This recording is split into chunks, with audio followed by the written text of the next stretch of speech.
기도해 주시기 바랍니다. 우리 하나님 말씀 보시겠습니다. 하나님 말씀 하박국 1장 1절에서 4절 말씀입니다.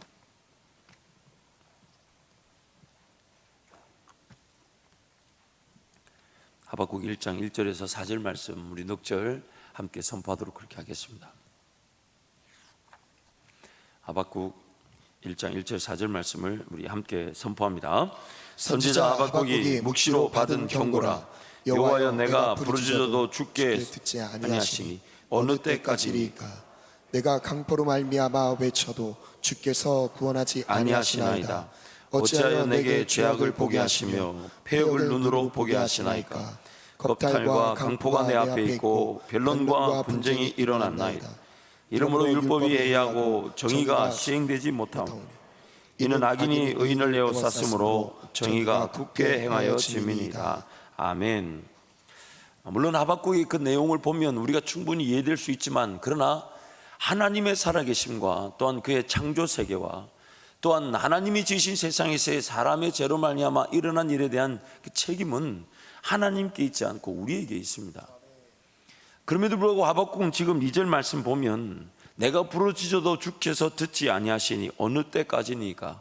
내가 강포로 말미암아 외쳐도 주께서 구원하지 아니하시나이다. 과연 하나님이 듣지 않으시는 걸까요? 과연 하나님이 구원하지 않고 그냥 내버려 심판하신 걸까요? 버려두신 걸까요? 그렇지 않죠. 분명히 하나님도 지금 그 순간에는 분명한 하늘이 땅보다 높은 같이 하나님의 뜻이 우리의 뜻보다 훨씬 높아서 그분의 그런 계획과 목적에 따라 지금도 일하고 계시며 우리 소리를 듣고 계시며 벌어지고 있는 모든 사태를 다 알고 계시는데, 하박국은 지금 마치 하나님이 내 기도를 듣지 않은 것처럼, 또한 우리 지금 일어난 일들을 하나님께서 외면하시는 것처럼 하나님께 그 의심을 지금 드러내고 있습니다. 그래서 오늘 제가 설교 제목을 의심, 기회인가 위기인가, 의심, 기회인가 위기인가. 첫 번째로, 우리라는 존재는 의심을 피할 수가 없습니다. 우리란 존재는, 타락한 우리는 의심을 피할 수가 없습니다. A. 타락한 본성의 지배로 인해 하나님의 백성이 되었음에도 불구하고 의심, 불신 등의 위험은 항상 도사리고 있습니다. 우리는 연약해서 그 의심, 불신의 그런 위험의 요소를 항상 가지고 있습니다. 그래서 마태복음 28장 16절 17절 말씀 보면 우리 함께 선포합니다. 예수께서 지시하신 산에 이르러 예수를 배웁고 경배하나 아직도 의심하는 사람들이 있었더라. 예수님이 죽고 부활하셨는데도 제자들은 뿔뿔이 다 흩어졌죠. 그래서 부활하신 예수님이 40일 동안 그 제자들을 다 일일이 찾아 불러 모으시고, 너희들보다 갈릴리로 먼저 갈 테니 갈릴리로 가라. 그래서 갈릴리 갔더니 거기서 예수님을 만나게 됩니다. 그리고 그 유명한 말씀, 내가 너에게 모든 것을 지켜 행하라 하시면서 모든 민족으로 제자를 삼아 아버지, 아들과 성령 이름으로 세례를 주라. 그 말씀하시고 승천하시기 직전에 제자들이 이제 불러 모아진 그 자리에서 성경이 이렇게 말합니다. 지금 다 11 제자들이 다 모였는데 그 중에 여전히 예수님을 믿지 못하는 자가 있다는 거예요. 의심하는 자가 있더라. 지금 예수님이 죽고 부활하셔서 엠마오로 가는 길에서 그 제자들을 찾아오시고 다시 고기잡이하러 간 그 베드로와 그 제자들을 만나주셔서 데리고 오셔서 지금 그들에게 이제 승천 직전에 내가 너희에게 당부한 모든 것을 지켜 행하라며 그 대사명의 말씀을 주고 승천하기 직전인데도 예수님의 제자들은 예수님을 지금 뭐 하고 있다고요? 네, 의심하고 있습니다.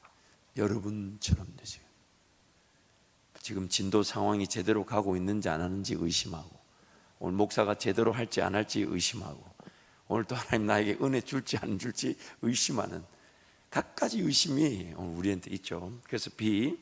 부활하신 예수님을 직접 눈으로 보고 만나면서도 예수님을 의심하는 제자들이 있었습니다. 그래서 C.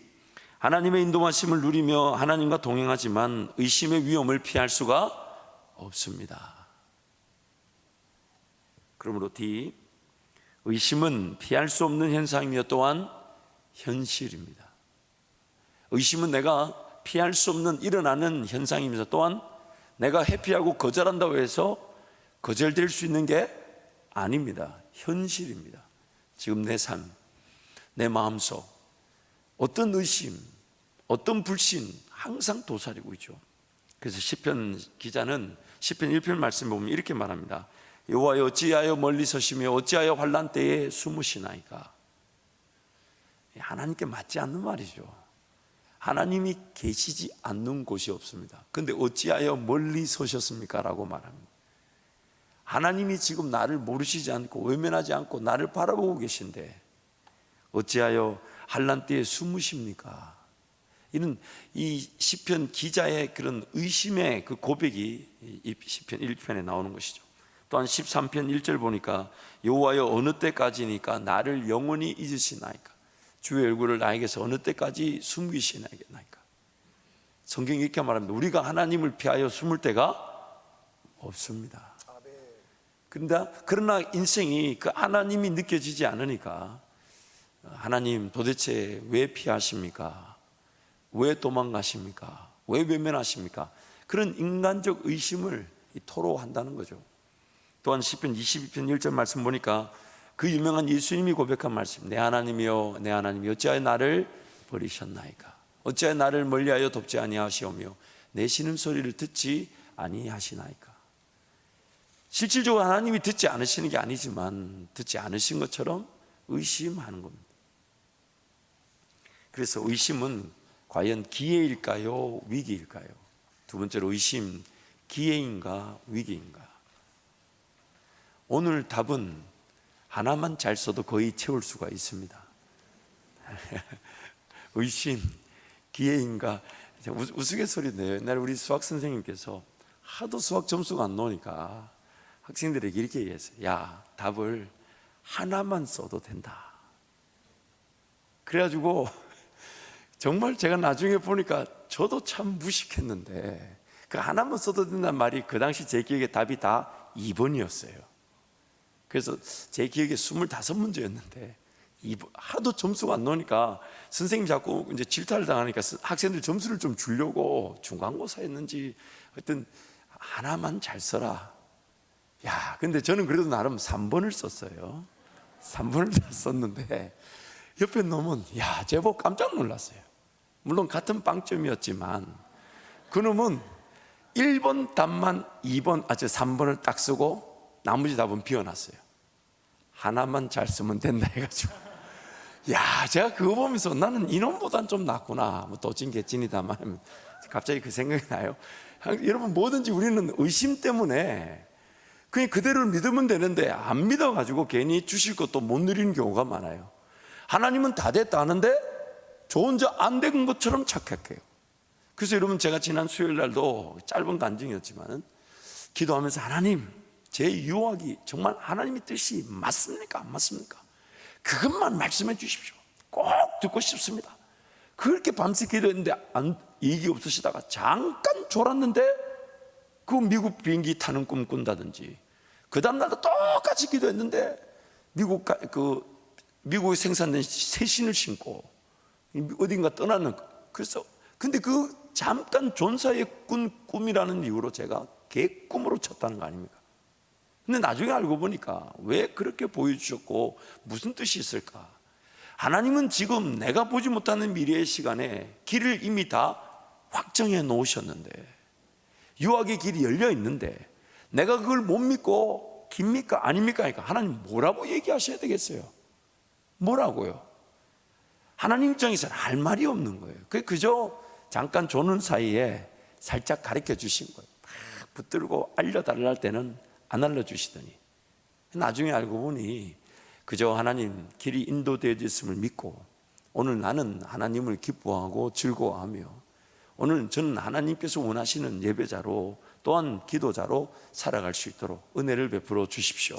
그러면서 인내로서 그 시간을 지나가게 되면 누릴 건 다 누리게 될 텐데 우리 욕심이 이겁니까 저겁니까? 하나님 이미 열어놓으셨는데 못 믿어가지고 이겁니까 저겁니까 하니까 하나님이 열어놨는데 그걸 못 믿어가지고 이겁니까 저겁니까? 그거 어떡하겠어요? 그걸 지워 박을 수가 있나요? 뭐라고 얘기해요? 여러분 오늘 우리의 의심이 하나님 그분의 인도하심에 최대 장애물일 수가 있습니다. 그러나 의심을 피할 수가 없으니까 이 의심이라는 것을 우리가 어떻게 다루면 좋을지, 이 하박국의 내용을 통해 오늘 그 의심에 대한 올바른 자세를 좀 가지시길 축복합니다. 그래서 의심, 기회인가 위기인가? A, 의심은 믿음을 확인시켜주는 계기가 되기도 합니다. 항상 그렇다는 게 아니에요. 의심을 통해 하나님께서 나에게 주신 그 믿음이 확인되는 계기도 될 수가 있다는 것입니다. 그래서 김기현 목사님의 하박국 고통을 노래하다는 책에 보면 이런 내용이 소개됩니다. 의심은 신앙의 일부다. 그렇다고 해서 믿음과 의심을 동일시해서는 안 된다. 의심은 전체적으로 신앙과 불신앙의 사이에 회색지대에 존재한다. 신앙과 불신앙의 양쪽에 다리를 걸치고 있다. 신앙적인 면도 있고 아닌 측면도 있다. 요는 의심이 신앙의 한 모습이라는 것을 관가하지 말자는 것이다. 의심을 통해서 내가 하나님 나에게 주신 그 믿음이라는 것을 확인하는, 하나님 은혜의 그 은혜로 믿음이라는 것을 확인하는 계기가 일어날 수 있다는 것이죠. 두 번째로 B, 합리적인 의심은 신앙을 드러내지만 신앙은 의심을 필요로 하지는 않습니다. 합리적인 의심은, 즉 하나님 보실 때에 정당한 의심은 신앙이라는 것을 드러내는 계기가 되지만, 그러나 신앙은 항상 의심을 필요로 하지 않습니다. 그래서 레슬리 뉴비긴이라는 학자가 이렇게 얘기합니다. 합리적 의심은 신앙에 의존한다. 다만 합리적 신앙은 의심에 의존하지 않는다. 내가 가진 이 의심이 하나님을 만날 기회가 될 수 있지만, 그러나 하나님 만나는 그 기회가 항상 나의 의심에서부터 출발하지는 않는다는 겁니다. 그래서 C, 건강한 의심은 믿음을 확인하고 드러내는 기회가 됩니다. 건강한 의심은 믿음을 확인하고 드러내는 기회가 됩니다. 그래서 폴 틸리, 유명한 학자죠. 진지한 의심은 믿음을 확인하는 행위다. 이것은 관심의 대상에서 진지한 태도를 보이는 것을 의미한다. 즉 뭔가 알고자 하고 더 만나고자 하고 더 경험하고자 하는 것이 의심을 일으킬 수 있다는 겁니다. 이거 맞을까? 이렇게 하면 더 깊이 만나는 거 맞을까? 이렇게 하면 더 알아가는 게 맞을까? 이렇게 하면 더 내가 정말 제대로 된 길을 가는 게 맞을까? 그 의심이 자기로 하여금 진정한 그런 기회, 하나님 만나는 기회, 신앙과 믿음이 드러나는 기회로 이어질 수가 있다는 거예요. 그러나 항상 우리의 신앙, 우리의 믿음, 하나님을 만나는 것이 나의 의심에서부터 출발하지는 않습니다. 그래서 D, 물론 의심의 부정적인 면을 조심해야 합니다. 의심이 의심에 그치는 경우가 그러합니다. 의심이 의심에 그치는 경우가 그러합니다. 의심을 통해 깨달은 것을 삶에 적용하려고 하지 않는 의심은 문제입니다. 예를 들었어요. 어떤 형제가 자매를 좋아합니다. 그래서 자매를 좋아하는데 그 자매는 형제에 대한 마음이 없어요. 그런데 이 자매가 다른 형제에게 기웃거리는 게 이 형제에게 포착이 됐어요. 그리고 이 형제가 의심합니다. 저 자매가 왜 저 형제를 좋아할까? 그리고 이 의심이 점점점 확산하기 시작합니다. 나의 마음을 외면한 거 아닐까? 지금 자기는 말 한마디도 안 했어요. 좋다고 말 한마디도 안 하고 자기 혼자 좋아하는데 좋아하는 그 자매가 다른 형제를 좋아하니까 의심하기 시작한 거죠. 그리고 끝내 그 의심으로 불편하거나 혹은 해서는 안 되는 행동을 해버리는 거죠. 의심이 의심으로 끝나버리는 거예요. 하나님 믿는 것도 마찬가지입니다. 하나님이 이럴 때 안 도우셔. 돕는지 안 돕는지 어떻게 합니까? 이런 기도는 받지 않으셔. 왜 그걸 내가 판단을 해야 돼요? 내 의심이 하나님을 더 기대하고 의지하는 쪽이 아닌 의심 그 자체에 머물러 있거나 의심으로 결론을 내버리게 되면 그것으로 나는 하나님을 더 깊이 만나지 못하게 되는 것이죠. 그런 부정적인 의심, 그래서 뭔가 의심을 통해 더 깊이 알아가고 깨달은 것이 내 삶에 적용될 수 있도록 하나님 은혜를 구하지 않는 것이라면 그 의심은 결국 나를 하나님과 관계 속에서 차단시켜버립니다. 하나님은 이런 나를 도우실 수 없어. 말은 안 하죠. 말은 안 하지만은 내가 지금 이겨야 될 것들, 내가 지금 반드시 싸워서 정리되어야 될 때, 어쩌면 상처, 어려움, 아픔 이런 것들도 하나님이 나를 도우시면 내가 이길 수 있다라는 믿음으로 맡겨드려야 되는데 그것을 맡겨놓지 않고 그냥 내 상처니까 나는 어쩔 수 없어, 이건 해결이 안 돼, 혹은 지금은 아닌 것 같아. 지금이 아니라는 그 말이 평생에 나를 속일 수가 있어요. 지금 하나님 나를 고칠 수 있는데 하나님 더 인내하라 하시면 인내하면 되는 것인데, 우리가 그 의심으로 하나님과의 관계 속에서 내 생각, 내 판단으로 결정을 지어버립니다. 의심이 의심으로 끝나버리는 것이죠.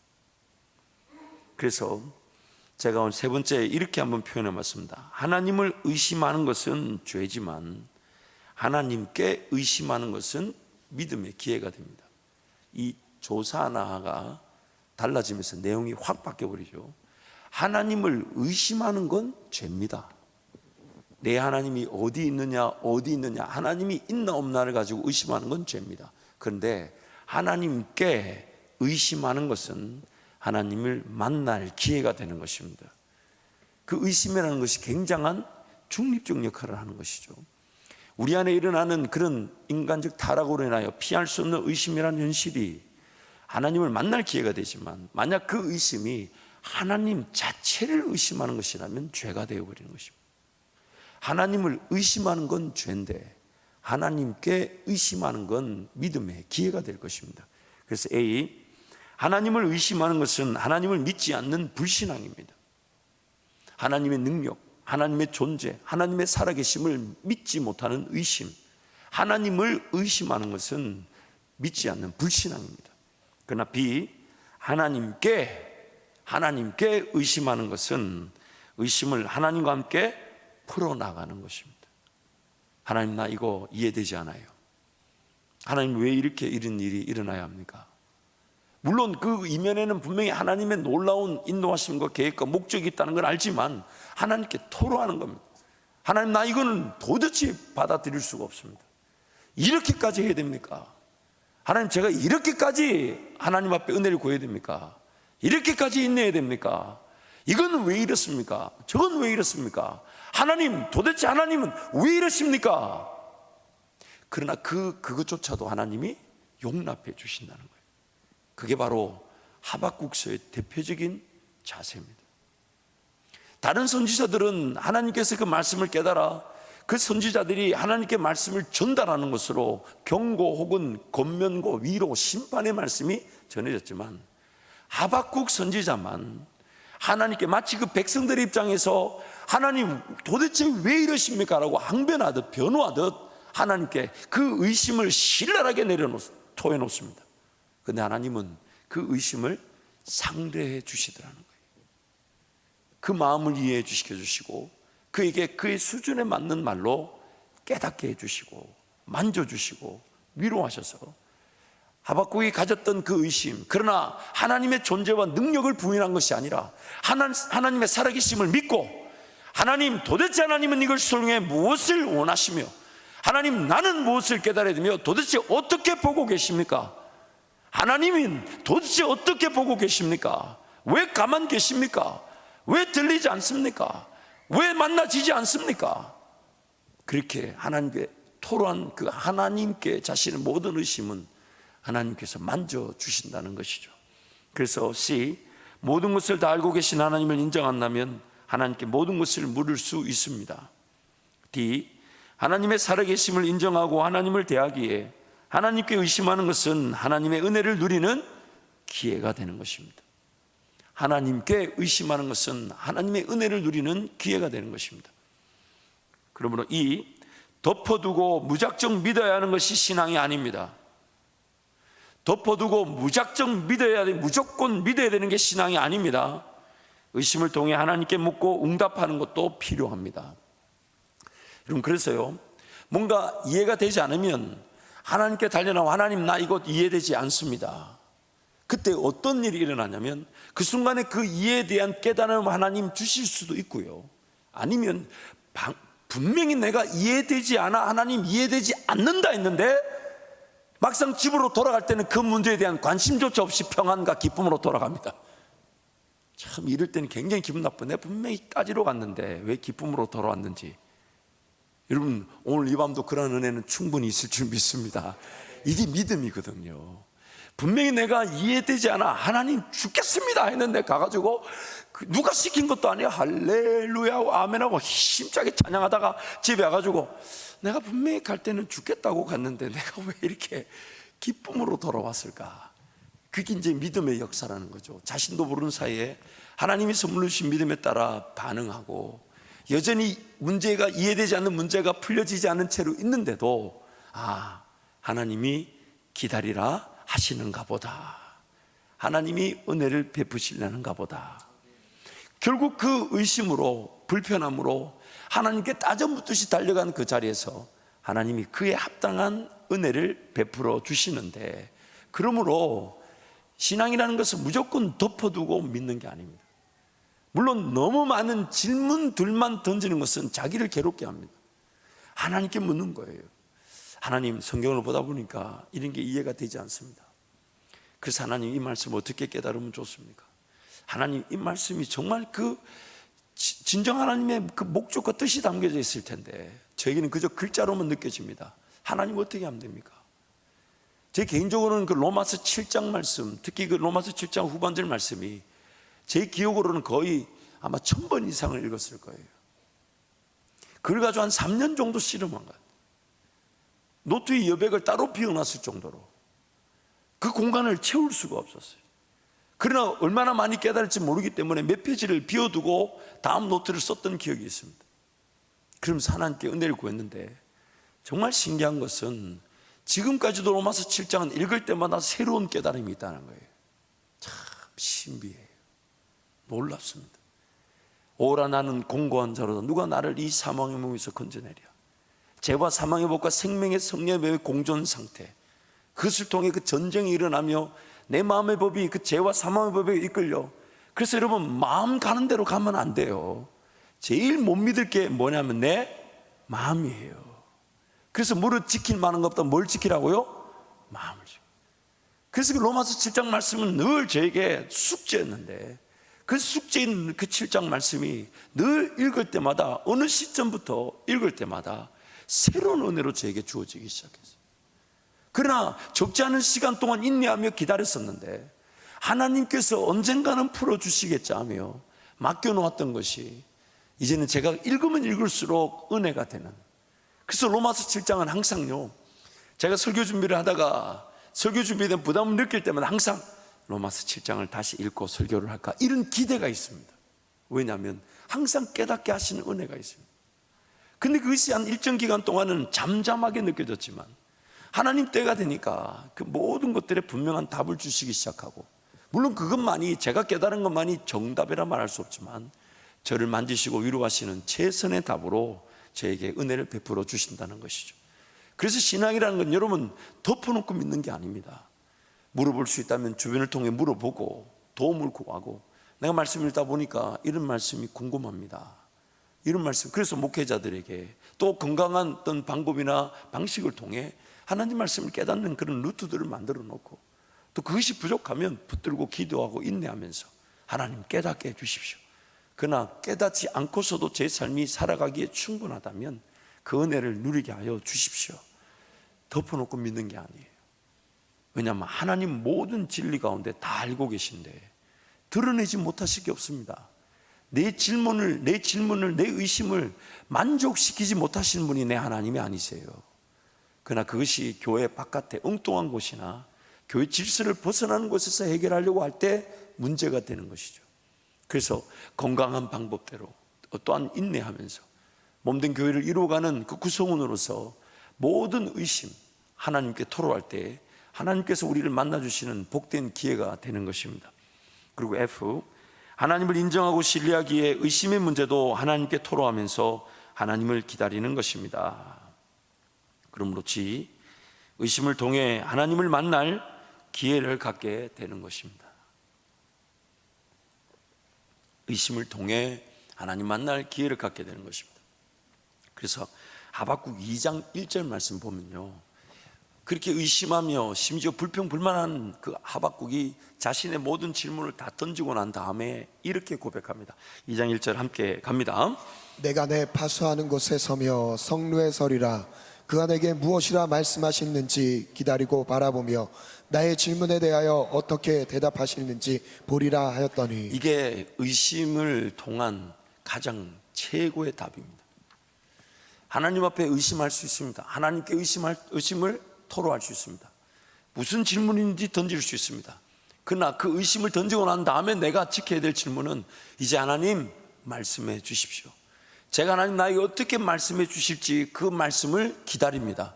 하나님 말씀해 주십시오. 하나님 어떻게 나에게 대답해 주실 겁니까? 그 기다리는 모습, 그게 바로 오늘 우리가 하나님을 더 깊이 만나는, 그리고 의심을 통해 내 믿음과 신앙과 무엇보다 하나님의 능력을 맛보게 되는 계기가 되는 것입니다. 그러면 여러분 항상 하나님께 달려나와 뭐든지 다 구하십시오. 뭐든 아무것도 염려하지 말고 오직 감사함으로 모든 일 간구와 하나님께 다 아뢰라. 그래야만 지각이 때는 하나님의 평강이 너희 마음과 생각을 지키시리라. 모든 기도와 간구로 감사함으로 하나님께 아뢰라. 왜냐하면 요한 1서의 말씀 보면 아무도 우리를 가르칠 필요가 없다까지 얘기합니다. 왜냐하면 우리 안에 주의 기름 부으심이 머물고 있기 때문에. 그 기름 부으심이 바로 누굽니까? 성령 하나님. 그분이 모든 것을, 그래서 예수님이 요한복음 14장 말씀에 뭐라고 얘기하셨습니까? 보이사 그가 내가 너에게 말한 모든 것이 생각나게 하시고 모든 것을 가르쳐 주실 것이다. 모든 것을 생각나게 하시고 모든 것을 가르쳐 주실 것이다. 그래서 그 하나님 앞에 인내하는 것입니다. 분명한 하나님과의 관계 중심에서 교회 공동체를 이루는 그 분명한 환경 안에서, 그래서 하나님 앞에 건강하게 인내하며 의심을 토로하고 하나님께서 답해 주실 것을 기대할 때 하박국을 만나 주셨던 그 하나님이 우리도 만나 주시는 것입니다. 이사야 1장 18절 말씀 우리 함께 선포합니다. 여호와께서 말씀하시되 오라 우리가 서로 변론하자. 너희의 죄가 주홍 같을지라도 눈과 같이 희어질 것이요 진홍같이 붉을지라도 양털같이 희게 되리라. 아멘. 우리 하나님 변론하기를 좋아하십니다. 누구하고요? 나하고요. 나하고.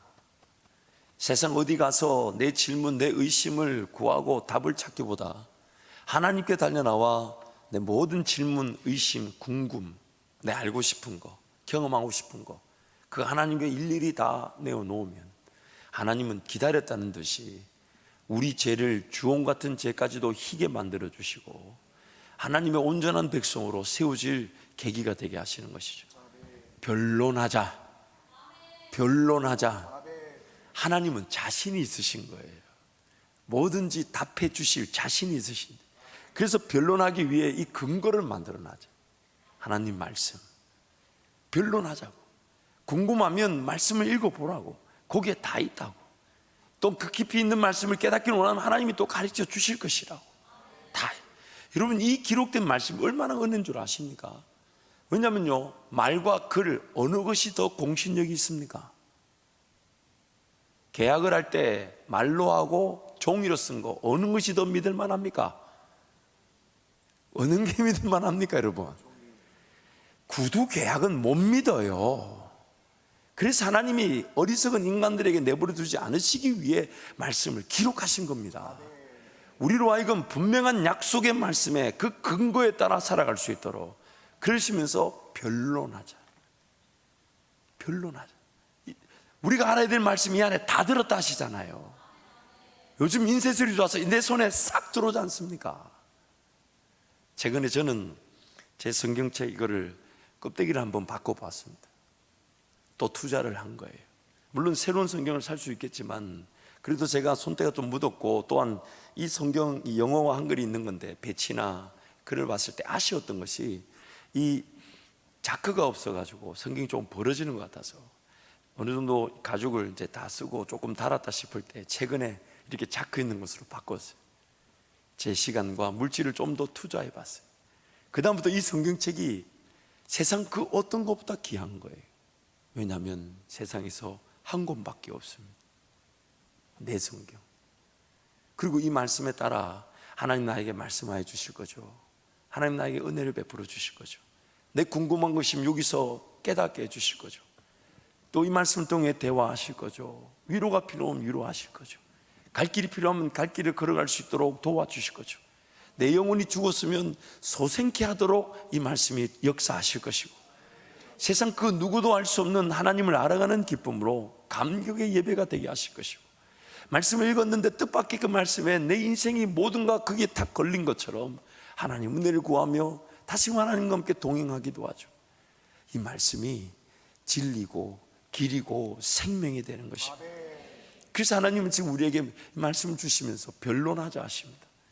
그래서 덮어놓고, 아니 이미 기록된 말씀이 있는데 여기서는 알려고 하지 않고 매번 세상살이 하면서 힘든 거, 어려운 거, 그래서 막상 뭐 사업은 뭘로 해야 될지, 누구를 만나야 될지, 저 형제를 만나야 될까, 이 형제를 만나야 될까, 아무리 성경을 파봐도 잘못 펴면 가룟 유다 만납니다.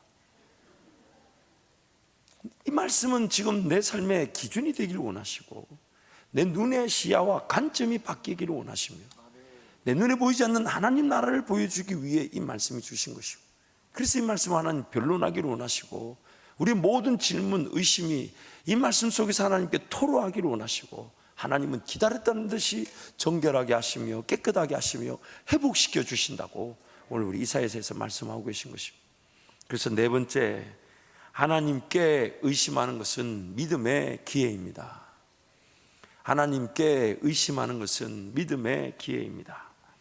그래서 여러분 A부터 H까지 하나님께, 즉 하나님을 의심하는 것이 아니라 믿음의 기회로서 내가 하나님께 의심하고 있다면, 이런 기준들에 따라 살펴보면 나는 지금 하나님께 의심함으로 믿음의 기회가 되겠구나. 그래서 몇 가지 기준을 적어봤는데, 제가 앞에 있는 영문을 외치면 여러분이 내용을 한번 선포하겠습니다.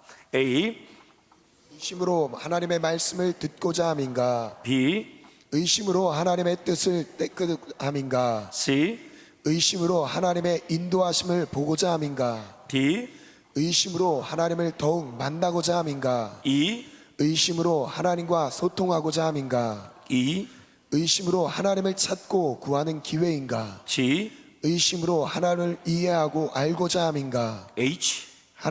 하나님을 기다리고 따르고자 함인가?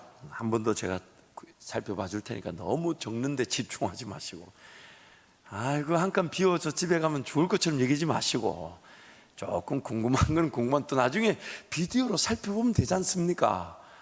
아이고 빈칸 남겨두면 어디 아무도 검사하지 않아요. 여러분, 그 빈칸 있는 걸 그렇게 목숨 걸듯이 채우려고 하지 마시고, 물론 제가 그것을 노리기도 했습니다만은, 여러분 첫 번째는 이 의심으로 하나님의 말씀을 듣고자 함인가? 내가 지금 하나님 궁금합니다. 이해되지 않습니다. 그래서 하나님 말씀을 듣기를 원합니다. 그렇다면 그 의심은 믿음의 기회가 되는 것이죠. 두 번째 B, 의심으로 하나님의 뜻을 깨닫고자 함인가? 정말 하나님 더 나은 뜻을 제가 깨달을 기회가 됩니까? 정말 하나님, 제게 이런 질문과 의문이 있습니다.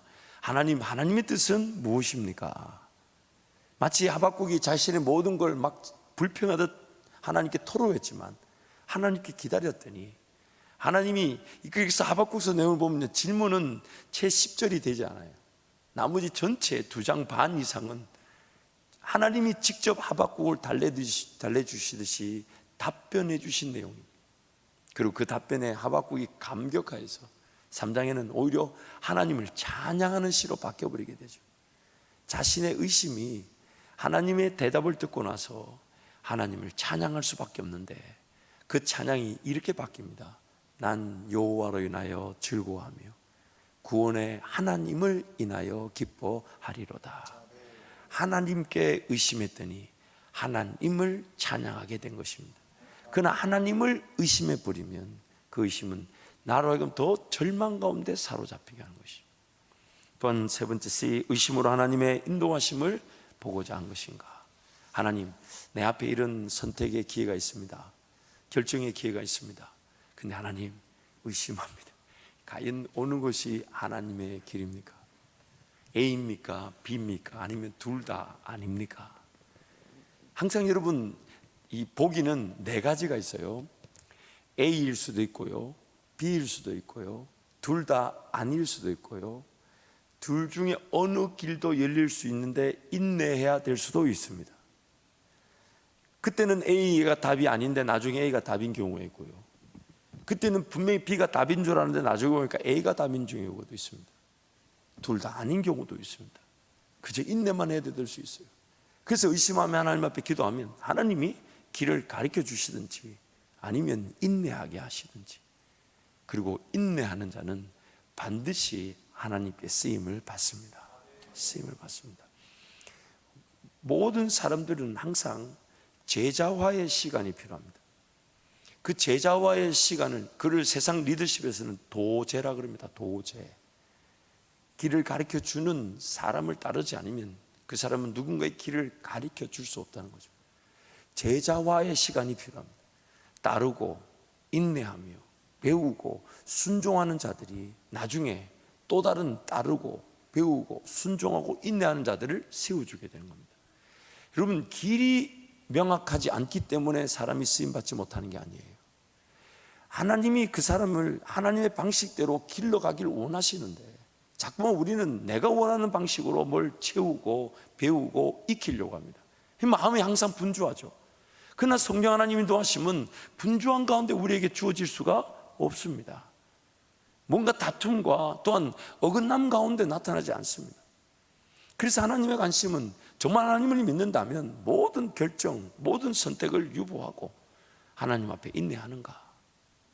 하나님만이 내 길을 정해 주십시오. 하나님만이 정답을 알고 계십니다. 하나님만이 저를 인도하실 수 있으십니다. 그 인내하는 자들이 결국 하나님의 뜻을 보고야 마는 것입니다. 그래서 하박국이 그렇게 말하잖아요. 내가 망루에 서서 이제 하나님이 나에게 말씀해 주나 안 하나 기다린다. 하나님의 존재를 분명히 인정하고 살아계심을 믿고 의심을 토로한 다음에 그 하박국의 자세는 그 하나님을 기어이 만나게 됐던 것입니다. 또한 의심으로 하나님을 더욱 만나고자 함인가? 하나님, 제가 이거 궁금합니다.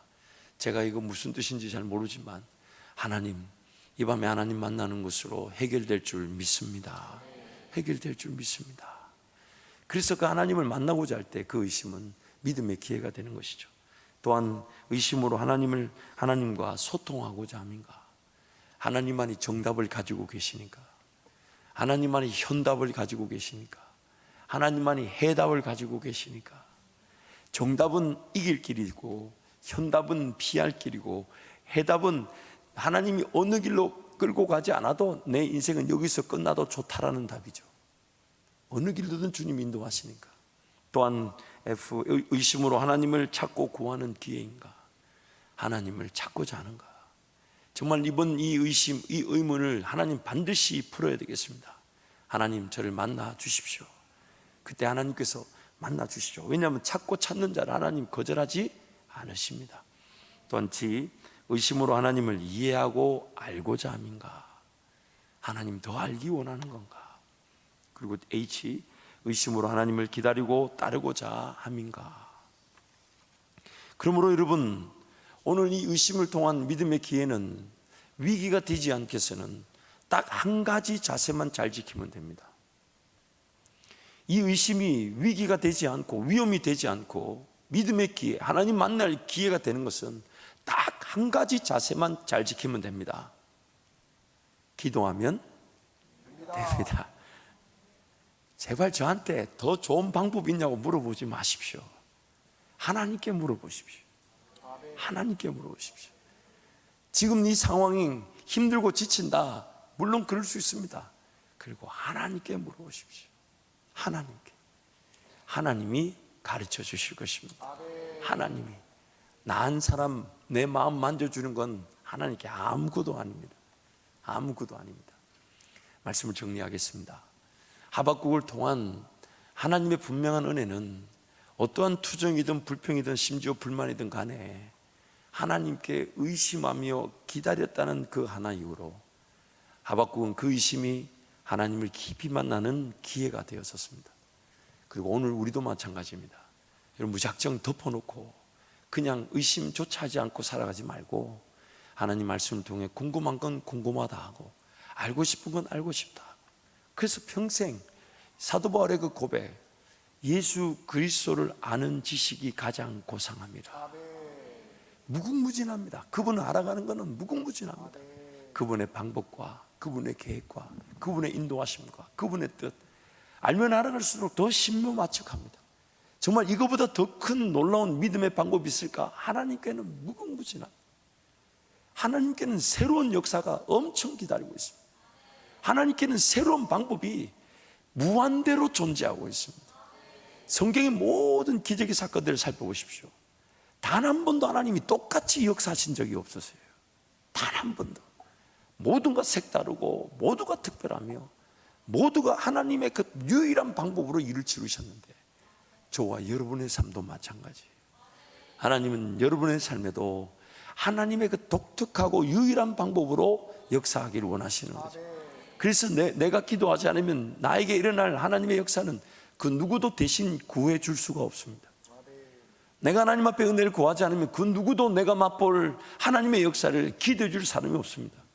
내가 누군가에게 중보 기도를 할 때는 두 가지의 은혜가 있습니다.